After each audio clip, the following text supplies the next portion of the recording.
Hare Krishna. Hare Krishna, Hare Krishna, Krishna Krishna, Hare Hare. Hare Rama, Rama Rama, Hare Hare. Actually, in today's audio recording, we want to know, we want to understand better that why is Bhagavad Gita as it is. There are so many Bhagavad Gita, but why Bhagavad Gita as it is? So when Lord Krishna first spoke Bhagavad Gita to the sun god some hundreds of millions of years ago, we have to accept this fact and thus understand the historical significance of the Bhagavad Gita without misinterpretation on the authority of Krishna. To interpret Bhagavad Gita without any reference to the will of Krishna is the greatest offense. In order to save oneself from this offense, one has to understand the Lord as the Supreme Personality of Godhead, as he was directly understood by Arjuna.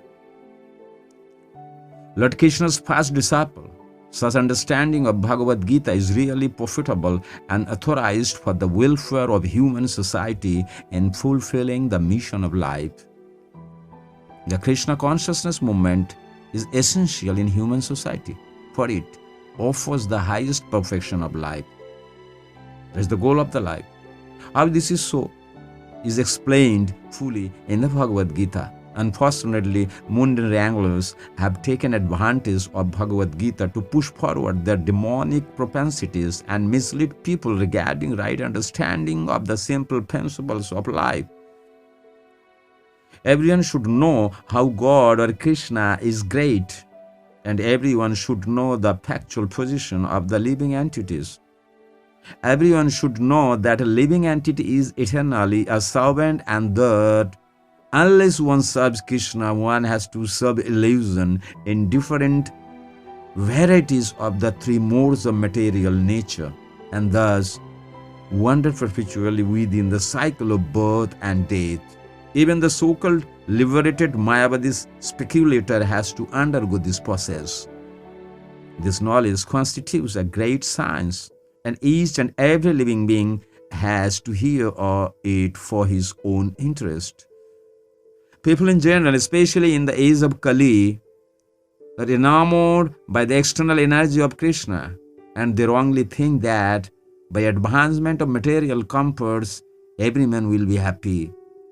They have no knowledge that the material or external nature is very strong, for everyone is strongly bound by the stringent laws of material nature.